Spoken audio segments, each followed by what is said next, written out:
네, 부활이 없다면이라는 제목으로 하나님 말씀 함께 나누도록 하겠습니다. 이 부활주일, 역사적으로 부활주일은 아주 즐거운 주일입니다. 그래서 부활주일, 고난주간을 보내고, 그리고 또 정사 예배를 드리고, 그리고 3일간, 그죠? 3일간의 아주 침울한 시간을 보내고 부활의 아침을 맞이하는 성도들이 부활주일을 기념하면서 굉장히 농담도 되게 많이 했다고요. 농담도 많이 이야기하고 재미있는 조크도 많이 이야기하고 막 그랬다고 합니다. 그래서 제가 조크를 하나 준비해봤습니다. 네. 오랜 네, 감사합니다. 벌써부터 웃어주셔가지고 네. 오랜 세월을 함께한 부부가 성지 예루살렘으로 이제 여행을 떠났습니다. 여행을 떠났는데 이 여행을 돌아다니다가 너무 이렇게 뜨거운 열기와 이것 때문에 이제 노인분들이죠. 노인분들인데 여행하시다가 아내분이 갑자기 심장마비로 돌아가셨습니다. 돌아가셔가지고 이제 거기서 이제 대충 시신을 이렇게 처리를 해야죠. 그래가지고 처리를 하는데 비용이 문제가 됐었습니다. 그래서 이 장의사가 이렇게 이야기를 합니다. 당신 부인을 고국으로 이렇게 모시고 가는 데는 $10,000이 듭니다. 그런데 당신이 만약에 이 신성한 땅, 이 예수님의 땅, 이 예루살렘 땅에 묻게 된다면 $1,000만 딱 비용을 지불하면 됩니다. 그렇게 이야기를 합니다. 이 이야기를 듣고는 남편이 한참 생각을 하더니만 결정을 딱 내리죠. 그래서 부인을 고국으로 내가 데리고 가겠다고 운구해달라고 그렇게 부탁을 합니다. 그러니까 이제 장의사가 너무 이상하게 생각되는 것이죠. 비용이 이렇게 많이 지출이 되고, 그리고 또 이 거룩한 땅에 이렇게 묻히는 그게 어떻게 보면 선택의 우선순위가 될 수도 있는데 왜 그렇게 아내를 운구하는데 그래 많은 비용을 들이려고 그렇게 $10,000씩이나 쓰려고 하십니까? 이 성스러운 땅에 묻히려면 $1,000만 드리면 되는데 그렇게 이야기를 했습니다. 그러니까 남편이 아주 심각하게 이렇게 이야기를 합니다. 예전에 예수님이 세상을 떠나 이 땅에 묻혔는데 3일 후에 다시 태어나셨잖아요. 저에게는 그런 일이 없기를 바랍니다. 그런 일을 당하고 싶지 않습니다라고 그렇게 이야기를 했더라고 합니다.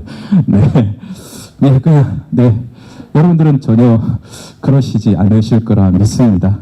어떻게 다시 살아나는 방법이 있다면 그 방법을 위해서 전 재산을 털어서라도 아내를 살리려고 하는 그런 사랑이 하원 집사님 되게 공감하시듯이 너무 크게 웃으십니다. 감정을 들키시지 마십시오. 부활하신 주님의 큰 은총과 기쁨이 여러분들 삶 가운데 넘쳐나시기를 주님의 이름으로 축복합니다. 어떻게 보면 예수님께서 다시 살아나셨다라는 부활의 신앙은 기독교의 코어죠. 핵심이죠. 그죠? 부활 신앙은 기독교의 핵심입니다. 하지만 예수님의 그 부활을 정말 진실로 진정으로 우리가 믿는가라고 질문을 해보면 의문을 가질 수밖에 없는 것이죠. 어떻게 보면 도마의 고백이 굉장히 솔직하고 진솔한지도 모르겠습니다. 오히려 그 도마의 고백이 더 공감이 되죠. 어떻게 고백했습니까? 나는 내 눈으로 그의 손에 있는 못자국을 보고 내 손가락으로 그 못자국에 넣어보고 또 내 손을 그 옆구리에 넣어보지 않고서는 나는 믿을 수가 없다. 그죠? 어떻게 보면 우리의 고백, 공감이 되는 그런 고백이죠. 부활은 어떻게 보면 우리의 상식이나 합리적인 그런 이성으로 결코 우리가 믿을 수 없는, 이해할 수 없는 그런 사건인 것은 당연한 것이죠. 어떻게 보면 당연한 이 사건이 오늘 우리가 읽었던 이 고린도 교회의 어떤 문제가 되었던 것 같습니다. 많은 성도들은 예수 그리스도의 부활을 믿었습니다. 왜냐하면 그 당시에도 예수 그리스도의 부활을 목도했던 사람들이 있거든요. 그런 사람들의 그 증언을 듣고, 그죠? 많은 사람들이 있음에도 불구하고 그 증언을 무시하는 그런 사람들이 있었던 것이죠. 그게 도저히 있을 수가 없다. 특별히 이 고린도 교회는 굉장히 합리적인 그 이성 그 교육이 발달한 곳입니다. 헬라 철학의 문화의 영향으로 인해서 그 당시에 그 헬라 문화 가운데 대표적인 문화가 뭐냐면 자기의 지식을 자랑하기 위해서 이전에도 제가 한번 말씀드린 적이 있죠. 읽지는 않고 공부는 하지 않으면서도 다른 사람 기죽이기용의 그 개인 도서관들을 다 가지고 있었다라고 해요. 집에 가면 대리석으로 만든 그런 도서관에 파피루스 이런 것들이 집에 막 장소로 이렇게 막 꽂혀 있었다라고 합니다. 한마디로 그런 어떤 이성적이고 합리적이고 지성적인 것들을 자랑하는 그런 문화 가운데 있었던 교회가 고린도 교회입니다. 너무 똑똑한 것이 문제죠. 그래서 자신들의 지성으로 이해할 수 있는 데까지만 믿겠다라고 그렇게 이야기를 하고 있습니다. 고린도 교인들이요. 그래서 부활이 과학적, 이성적으로 합리적이지 않기 때문에 우리가 믿긴 믿되 이 부활만 좀 살짝 좀 빼놓고 믿자라는 사람들이 있었습니다. 한마디로 이 온전한 복음이 아니라 편집된 복음을 막 사람들에게 강요하는 그런 어떤 일들이 고린도 교회 안에 일어났던 것이죠. 어떻게 보면 오늘날의 그 분위기와 굉장히 유사한 그런 어떤 삶의 행태를 살고 있었던 사람들입니다. 오늘날도 어떻습니까? 야, 부활 이야기 솔직히 좀 너무 미신적이지 않냐? 너무 신화적이지 않냐? 이거는 조금 내려놓고 좀 세련되게 우리가 사람들에게 좀 다가가자. 부활은 신화라고 전설이라고 치부하고 그냥 윤리적으로 믿자. 기독교를 좀 거북한 것들은 좀 제거하고 믿자. 이런 분위기가 많이 요즘 분위기죠. 여러분, 인간의 이성으로 증명된다고 또 설명된다고 하면 그것은 인간이지, 그리고 인간의 지식이지 결코 하나님이 될 수 없는 것이죠. 역설적으로 우리가 이해할 수 없기 때문에 우리의 지혜로는 다 담을 수 없는 하나님이시기 때문에, 그리고 그 하나님께서 우리에게 보여주신 표적이고 이적이고 사건이기 때문에 우리가 이해할 수 없는 것은 당연한 것이죠. 그래서 부활은요, 이성적으로 지성적으로 우리가 공부해서 받아들이는 것이 아니라 그냥 가슴으로 우리가 믿는 것이죠. 믿을 때에 부활은 우리 안에서 실제가 되고 역사가 되는 것입니다. 여러분, 사도 바울이요, 이런 고린도 교인들에게 그 역설법으로 이들의 생각과 그 부활에 대한 생각들을 다시 한번 되새기게 하는 그 말씀이 바로 오늘 말씀입니다. 부활이 얼마나 중요한지를 알려면 이 복음에서 이 중요한 부활을 빼놓고 한번 생각해봐라. 지금 그것을 사도 바울이 이야기를 하고 있습니다. 여러분, 우리의 인생에 있어서 정말 소중한 것이 무엇인지를 알려면 그것이 없으면 어떨까를 한번 생각해 보시면 됩니다. 여러분, 좌우에 한번 바라보십시오. 여러분들의 배우자 한번 보십시오. 원수 같은 배우자일지라도 제가 한 번은 그런 생각을 했습니다. 저희 아내하고 막 싸우고 난 뒤에 아내가 만약에 되게 심각하게 싸울 때 제가 우리 아내한테 비행기 티켓까지 사주려고 하면서 제가 그렇게 한번 싸웠던 적이 있습니다. 아주 치열하게. 여기 있으면 도저히 안 되겠다. 나의 사역도 힘들 것 같고 애들 데리고 여기 한국에 들어가야 되겠다. 온 지 3년 정도 됐을 때 정말 스트레스가 막 극에 달했을 때 그러면서 비행기 티켓팅 한다고 대한항공에 전화하고 막 그랬던 기억이 있습니다. 그런데 그런 어떤 감정이 좀 잦아들고 저렇게 아웅다웅 싸우는 저 아내조차도 내 곁을 떠난다면 그런 생각이 문득 딱 드는데 그 생각을 실제적으로 딱 하는 순간 참 이전에는 느껴보지 못했던 그런 감정이 딱 들더라고요. 약간 여기가 탁 막히는, 호흡이 허걱하는, 원수같이 싸울지라도 참 소중한 내 반쪽이 없어진다면 그런 생각이 들더라고요. 어떤 미용실에서 막 그 아주머니들이 자기 남편들을 욕하고 난리가 났습니다. 욕도 그런 욕도 없습니다. 막 그러고 있는데 그 옆에서 어떤 아주머니가 그렇게 이야기를 합니다. 한 2달 전에 남편이 떠나신, 남편을 여의신 이 부인이세요. 그러면서 그런 이야기를 하시죠.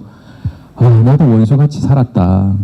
그런데 그 원수 같은 인간 없으면 편할 줄 알았는데 없어지니까 그렇게 죽고 그렇게 가서 내가 혼자 되니까 마치 심장의 절반이 뚝 떨어져 나간 것 같은 그런 어떤 느낌이더라. 그래도 원수 같을지라도 옆에 같이 있으면 복이다, 축복이다. 그렇게 이야기를 했다라고 하죠. 오늘 본문이 그것을 말하고 있습니다. 정말 중요한 것을 빼버리면 어떨까를 한번 생각해 보아라. 그걸 이야기하고 있습니다. 그래서 우리가 믿는 그 복음에서 부활을 한번 빼보아라. 그죠? 마치 달걀에 노른자 빼버리면 그죠? 아무것도 없는 것처럼 흰자가 남죠. 네. 그렇죠. 그런 어떤 코를 빼고 난 뒤에 어떤 상황이 생길까를 한번 생각해 보라는 것이죠. 자, 우리 14절 말씀 우리 같이 한번 읽도록 하겠습니다. 14절 말씀 같이 읽겠습니다. 시작. 그리스도께서 만일 다시 살아나지 못하셨으면 우리가 전파하는 것도 헛것이요 또 너희 믿음도 헛것이며 이렇게 이야기를 하죠. 부활이 없으면 너희가 믿고 있는 그 믿음이 헛된 것이다라고 말씀하고 있습니다. useless라고 사용하고 있죠. useless라는 단어를 사용하고 있습니다. 한마디로 무용지물이다라고 그렇게 말씀하죠. 그리스도께서 부활하지 않으셨다면 한번 생각해 보십시오. 그리스도께서 부활하지 않으셨다면 그냥 역사 가운데 존재했던 위대한 스승, 위대한 스승 정도밖에, 성현 정도밖에 지나지 않는 것이죠. 뭐 석가모니라든지 공자와 같은 그런 성인이 지나지 않는다면 연구나 존경은 할 수 있을지 모르겠습니다. 그러나 그 대상을 향해서는 예배를 할 수는 없는 것이죠. 믿음의 대상이 결코 없다라는 것입니다. 될 수 없다라는 것이죠. 죽음의 권세, 사망의 권세를 이기지 못한다면, 그렇다면 지금도 여전히 변함없이 죽음의 권세, 사망의 권세를 이길 수 없는 대상을 향해서 우리가 무엇 때문에 예배하냐 말이죠. 우리가 고난 중에 있고 힘들고 어려울 때 어떻게 주님을 믿고 따를 수 있냐 말입니다. 여러분, 내가 풀지도 못하는 문제를 선생님도 못 푸신다면 그 선생님을 의지하면서 공부를 배울 수 있겠습니까? 그렇죠? 세상을 살아가면서 세상을 이기지 못한 하나님을 어떻게 따르면서 우리가 섬길 수 있겠냐 말입니다. 그래서 부활이 없다면, 하나님께서 죽음의 권세를 이기지 못하셨다면 우리의 믿음은 소용이 없는 것이다. 그렇게 말씀하고 있습니다. 여러분, 사도 바울이요, 뭐 때문에 복음을 세계 곳곳에 전하면서 그렇게 일평생을 바쳤습니까? 부활하신 예수 그리스도를 보았던 것이죠. 부활하신 그 생명이 예수 그리스도의 그 심장을 뛰게 만들었던 것이죠. 여러분, 사도들도 복음을 전하다가 끔찍한 죽음의 순간들을 맞이했습니다. 수많은 선교사님들도 그렇게 사셨습니다. 또한 그렇게 살고 계십니다. 부활이 없다고 한다면요, 그 수많은 순교와 그 흘리셨던 그 피와 그 땀방울은 전부 헛수고가 헛된 것이다. 사도 바울이 그것을 이야기하고 있는 것이죠. 그래서 19절 말씀에 이렇게 말씀하고 있습니다. 19절 말씀도 우리 같이 한번 읽어봅시다. 19절 말씀입니다. 같이 읽겠습니다. 시작. 그리스도 안에서 바라는 것이 다만 이 세상의 상품이면 모든 사람 가운데 우리가 불쌍한 자일이라. 이 세상이 끝이면, 예수 그리스도께서 부활하지 않으시고 우리에게 영원한 생명을 주시지 않으셨다면 우리에게 있어서 이 세상은 끝인 것이죠. 그죠? 그러면 우리는 너무나도 불쌍한 존재가 된다라는 것입니다. 여러분, 양화진 선교사 묘역에 한번 가보신 적이 있으십니까? 한번 가보신 분? 안 가보셨습니까? 이 선교지 다른 데 갈 곳이 아니라 우리가 한국을 가야 될 것 같습니다. 한국에 가서 선교 유적지를 바라보면요, 가는 곳마다 눈물을 흘리지 않을 수가 없습니다. 양화진에 가보면요, 선교사님들이 돌아가신 그 비석들이 있습니다. 그 비석들을 보면 나이가요 30살을 넘어가지 않습니다. 30대 중반을 넘어가지 않습니다. 26살에 신혼부부가 와가지고 30도 채 넘어가기 전에 풍토병에 걸려가지고 막 죽어나갑니다. 그런데 이 사람들이 어떤 사람들이냐면 미국이나 뭐 영국이나 이런 곳에서 아주 전도가 유명한 그런 젊은이들입니다. 뭐 하버드대, 예일대, 옥스퍼드대 이런 데 졸업해가지고 의사가 될 사람, 정치인이 될 사람, 변호사가 될 사람들인데, 이 사람들이 그 부르심을 받고 하나님의 부르심을 받고 그 영원한 생명을 가지고 죽어가는 그 영혼들을 향해서 저 조선 땅, 정말 알려지지도 않은, 지금도 한국이라는 땅을 알지 못하는, 그 당시에는 오죽했겠습니까? 지금으로부터 120년 전에요. 그런데 그 미지의 땅에 어떤 위험이 도사리고 있고 어떤 아픔들이 있는지 모르는 그 땅에 그 복음 들고 와가지고 복음을 전했던 것이죠. 뿐만 아니라 그 묘지에 가보면요, 조그만한 묘비들이 엄청 깔려 있습니다. 보니까 한 선교사님의 가정에 보니까 어린아이가 5명이 죽었어요.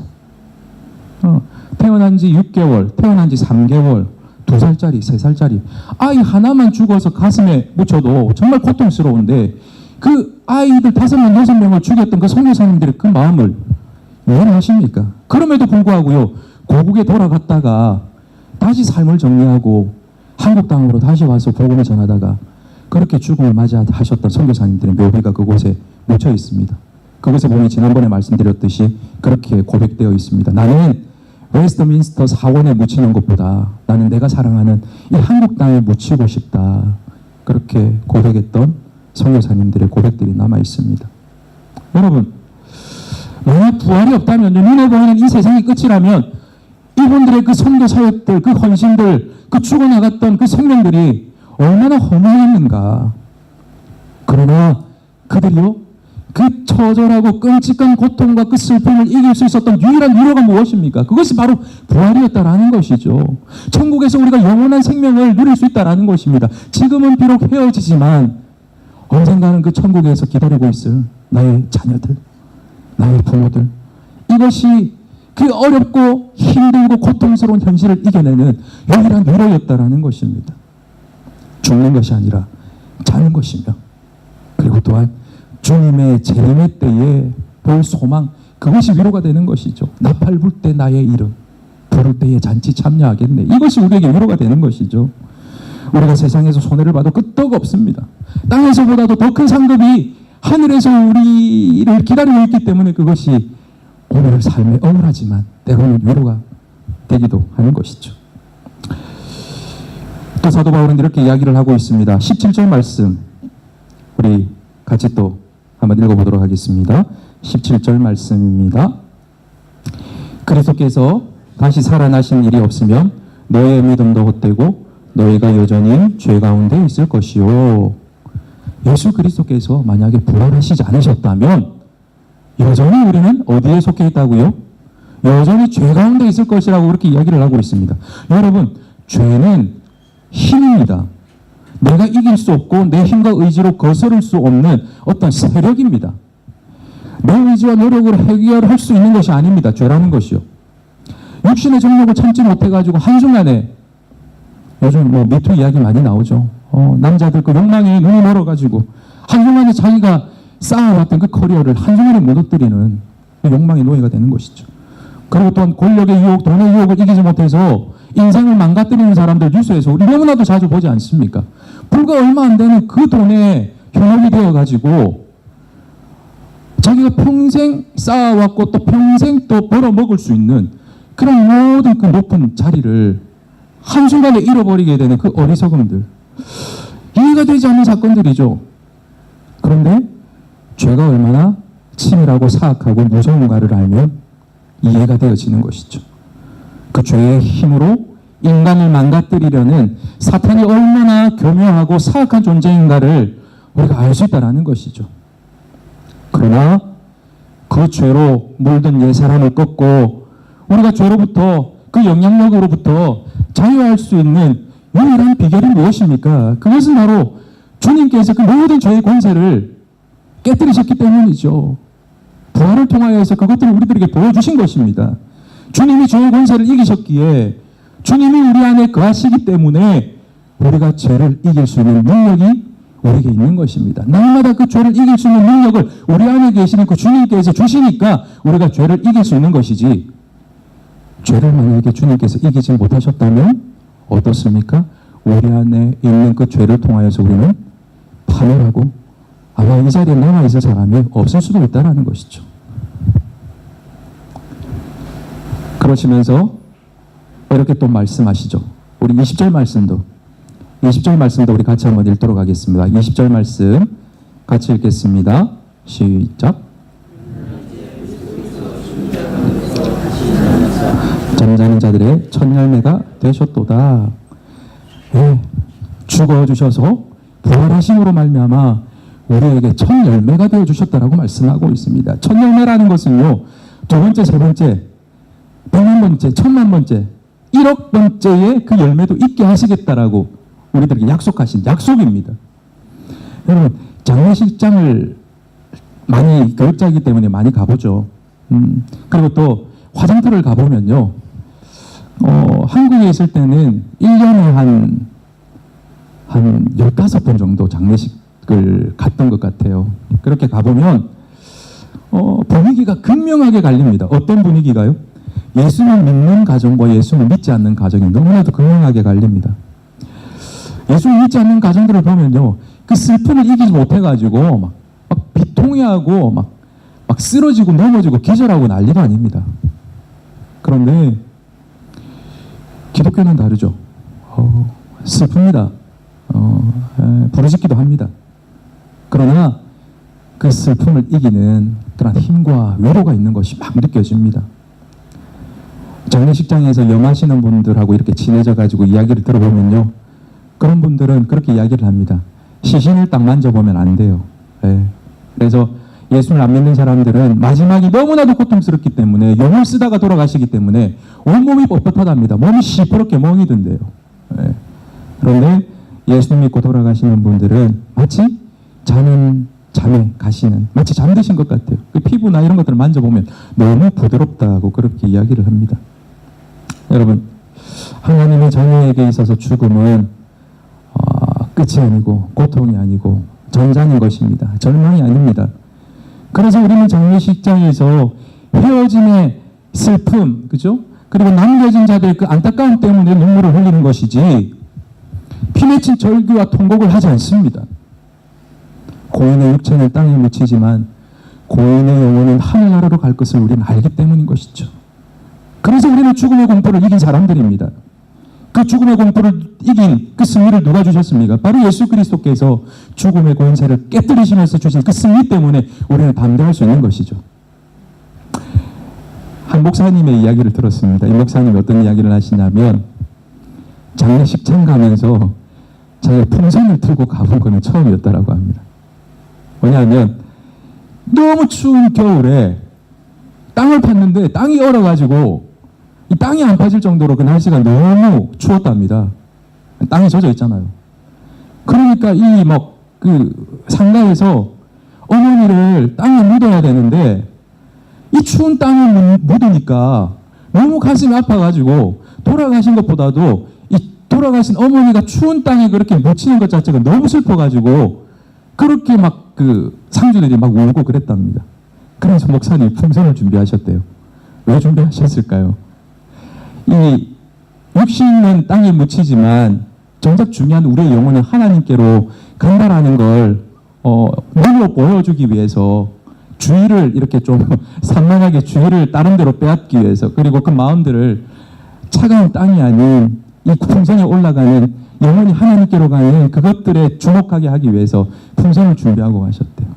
그래서 마지막에 축도를 다 끝내시고 자, 지금 이 순간 이 어머니의 영혼은 하늘로 올라가셨습니다. 그러면서 옆에 성도들과 그 풍선을 확 날리면서 그렇게 이제 상주들이 다 고개를 들면서 기도하고 있는 동안 어느 땅은 묻어버렸다고 합니다. 예. 그죠? 어떻게 보면 우리가 웃을 수 있는 이야기지만 그렇죠. 우리의 영혼이 그렇게 하나님 곁으로 갈 수 있는 것이 우리에게는 소망인 것입니다. 그래서 우리는 죽음의 공포를 이긴 사람들입니다. 예수 그리스도께서 죽음의 권세를 꺾으셨습니다. 오늘 말씀 21절, 22절 말씀 우리 같이 한번 읽어봅시다. 21절에서 22절 말씀 같이 읽겠습니다. 시작. 사망이 한 사람으로 말미암았으니 죽은 자의 부활도 한 사람으로 말미암는도다. 아담 안에서 모든 사람이 죽은 것 같이 모든 사람이 삶을 얻으리라. 한 사람 아담이 지은 죄, 그로 말미암아 모든 인류에게 전가된 죄를 씻기 위해서 예수님께서는요 십자가에서 우리 한 사람 한 사람 죄를 다 품에 안으시고 모든 죄의 저주를 안으시고 십자가에 못 박히신 것이죠. 대신에 하늘의 영광을 우리에게 그냥 값없이 부어주신 것입니다. 우리를 묶고 있던 죽음의 세력은 떠나고 부활하신 주님의 생기가 우리 안에 들어온 것임을 믿습니다.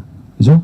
그 승리가 우리에게 주어진 것입니다. 그래서 첫 열매가 되어주셔서 죽음에서 다시 살아나셨듯이 우리 모두도 마지막 날에 주님 앞에 볼 때에 죽음을 이기고 다시 살아나게 되는 것입니다. 이것이 바로 주님께서 우리에게 주신 승리자 약속인 것이죠.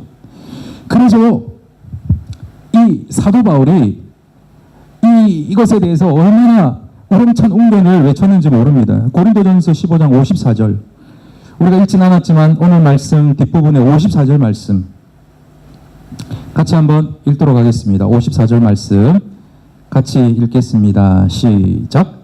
이 썩을 것이 썩지 아니함을 입고 이 죽을 것이 죽지 아니함을 입을 때에는 사망을 삼키고 이기리라고 기록된 말씀이 이루리라. 사망아 너의 승리가 어디 있느냐, 사망아 내가 쏘는 것이 어디 있느냐, 이렇게 말씀하죠. 여러분 부활을 확신하기 때문에 이 죽음의 권세에 대해서 큰 소리를 치고 있는 것입니다. 썩을 인생을 향하여서 썩지 않을 영원한 그 은혜를 주신 그 예수 그리스도의 그 권세가 이 사망의 권세를 깨뜨리셨기 때문에 나는 더 이상 죽음의 권세에 대해서 두렵지 않다. 이 세상 누구도 죽음의 권세 앞에서는 담당할 수 있는 사람은 없습니다. 어떤 권력자도 재벌도 죽음 앞에서는 두렵고 무기력합니다. 그래서 우리가 싸울 때 어떻게 이야기합니까? 제일 무서운 욕을 쓰죠. 죽고 싶나? 죽을래? 딱 하고 제일 먼저 딱 나오는 게 그거죠. 또 우리가 잘못하고 실패했을 때 또 어떻게 이야기합니까? 와, 죽었다. 그렇게 이야기를 하죠. 어떻게 보면 여기에 영적인 메시지가 있습니다. 우리는 늘 죽음의 그 공포 가운데서, 죽음의 그 눌림 가운데서 살아갈 수밖에 없는 존재입니다. 그런데 주님께서요, 그 죽음의 공포를 다 씻어주신 것입니다. 그래서 우리는 죽음의 권세를 우습게 여기면서 생명의 권세 아래서 담대하게 살아갈 수 있는 그 권세를 우리에게 주신 것입니다. 무엇을 통해서요? 부활을 통해서 우리에게 주신 것이라는 것이죠. 여러분, 죽음을 이기신 생명의 권세 아래서 살아간다면 어떠한 고난, 어떠한 어려움, 어떠한 아픔인들 이기지 못할 것이 무엇이겠습니까? 그죠? 무덤의 문이 열리듯이 우리를 막고 있는 어떤 폐쇄 같은 장애물들의 문들이 열리게 되는 줄 믿습니다. 담대하고 당당할 수 있는 것이 바로 그것이죠. 그래서 우리는 사람에게 아쉬운 소리를 하지 않습니다. 대신에 하나님께 기도하죠. 하나님께 찬양하죠. 백 가진 사람, 부모재산 많이 가진 사람 부러워하지 않습니다. 예수님이 지금도 살아계셔서 끊임없이 우리에게 능력을 주고 계시기 때문에, 그리고 소망을 주시기 때문에, 그래서 그분을 믿는 믿음 안에서 우리가 살아가는 것이죠. 그 믿음 안에서 우리가 승리하는 것입니다. 그렇게 믿음을 지키면서 살아갔던 사람들이 바로 초대교회 성도들이고요, 초대교회 순교자들입니다. 이 사람들이 무엇 때문에 자기 믿음들을 부인하지 아니하고 생명을 구원할 수 있는 그런 예수 그리스도만 부인하면 너희들 지금 당장에 노임을 줄게, 해방을 줄게, 자유를 줄게 했지만, 그럼에도 불구하고 끊임없이 그 주님의 이름 묻고 길을 묵묵하게 걸어갔던 이유가 무엇입니까? 바로 부활에 대한 소망이 있었기 때문에 그랬던 것이죠. 그래서 히브리서 11장 35절에서 38절 말씀은 그 사람들에 대해서 이렇게 기록을 하고 있습니다. 우리 말씀 한번 찾아볼까요? 히브리서 11장 35절 중간 부분에서부터 읽겠습니다. 히브리서 11장 35절 중간 부분에서부터 어떤 이들은부터 38절까지 같이 읽도록 하겠습니다. 다 찾으셨죠? 같이 읽겠습니다. 시작. 어떤 이들은 더 좋은 부활을 얻고자 하여 심한 고분을 받되 고차히 풀려나기를 원하지 아니하였으며, 또 어떤 이들은 조롱과 채찍질 뿐 아니라 결박과 옥에 갇히는 시련도 받았으며, 돌로 치는 것과 톱으로 켜는 것과 시험과 칼로 죽임을 당하고 양과 염소의 가죽을 입고 유리하여 궁핍과 환난과 학대를 받았으니, 이런 사람은 세상이 감당하지 못하느니라. 그들이 광야와 산과 동굴과 토굴에 유리하였느니라. 그 고통에도 믿음을 저버리지 않을 수 있었던 것은요, 비록 이 세상의 삶, 어떻게 보면 순간이죠. 영혼에 비하면 순간입니다. 이 순간의 고통을 참으면 영원한 나에게 멸류관이, 영원한 부활이 나에게 있기 때문에 어려운 현실을 묵묵하게 믿음 저버리지 아니하고 예수 그리스도를 부인하지 아니하고 그렇게 묵묵하게 죽음의 길들을 걸어갔던 사람들인 것이죠. 그래서 세상은 이런 사람들을 향하여서 세상이 감당치 못할 믿음의 사람들이라고 그렇게 이야기를 하는 것입니다. 말씀을 정리하고 맺도록 하겠습니다. 사랑하는 성도 여러분, 부활하신 주님은요, 다른 곳에서가 아니라 하나님을 바로 믿는 우리들의 몸과 마음속에서 지금도 일어나고 계시는 줄 믿습니다. 부활은요, 관념이나 신학적인 그런 이념이 아닙니다. 그것은 가슴 떨리는 삶의 진실입니다. 예수를 통해서 드러난 참 생명은 결코 죽지 않습니다. 사도 바울은요, 예수 그리스도의 정신에 사로잡힌 이들의 삶이 어떠해야 되는지 이렇게 표현을 하고 있습니다. 이것은 제가 읽도록 하겠습니다. 고린도후서 6장 8절에서부터 10절 말씀인데 이렇게 이야기를 합니다. 들어보십시오. 우리는 속이는 사람 같으나 진실하고 이름 없는 사람 같으나 유명하고 죽은 사람 같으나 보십시오 살아 있습니다. 징벌을 받는 사람 같으나 죽임을 당하는 데까지는 이르지 않고 근심하는 사람 같으나 항상 기뻐하고 가난한 사람 같으나 많은 사람을 부유하게 하고 아무것도 가지지 않는 사람 같으나 모든 것을 가진 사람이 바로 우리들입니다. 여러분, 부활은요, 과거만의 사건이 아닙니다. 그리고 또 예수님 오실 때의 미래적인 사건이 아닙니다. 부활은 지금 우리의 삶 속에서 살아내야 될 현실이자 우리에게 주어진 과제인 것을 믿으시기 바랍니다. 부활을 믿는 사람은요, 부활의 삶을 살 수밖에 없습니다. 부활의 삶이란 어떤 삶일까요? 이런 것일 것입니다. 죄와 허물로 인하여서 죽었던 그 과거의 그 습관에서 벗어나서 예수님의 마음을 품고 사는 사람이 부활의 삶을 사는 사람입니다. 무엇을 먹을까 마실까 입을까 온통 마음을 빼앗긴 채 살던 사람이 하나님의 나라와 그의 의를 먼저 구하는 사람으로 변화되는 것이 부활을 사는 사람이죠. 자기의 욕망의 충족을 위해서 하나님을 동원하려던 그 삶에서 벗어나서 하나님의 뜻을 이루기 위하여서 기꺼이 자기 자신의 삶을 드리는 삶, 그것이 바로 부활의 인생을 사는 삶이라는 것입니다. 여러분, 부활의 실제는 바로 저와 여러분의 삶의 고백 그리고 말씀을 사는 삶을 통해서 드러나는 줄 믿습니다. 우리의 삶과 실천을 통해서 예수님은 끊임없이 계속해서 이 땅 가운데 오고 계시는 것이죠. 우리의 삶의 바른 믿음의 삶의 모습들을 통하여서 예수 그리스도는 이 땅에 실제가 되시는 것이죠. 그래서 부활은 우리의 인생 가운데 실제가 되는 것입니다. 부활이 없으면 우리의 믿음은 헛것임을 기억하시길 바랍니다.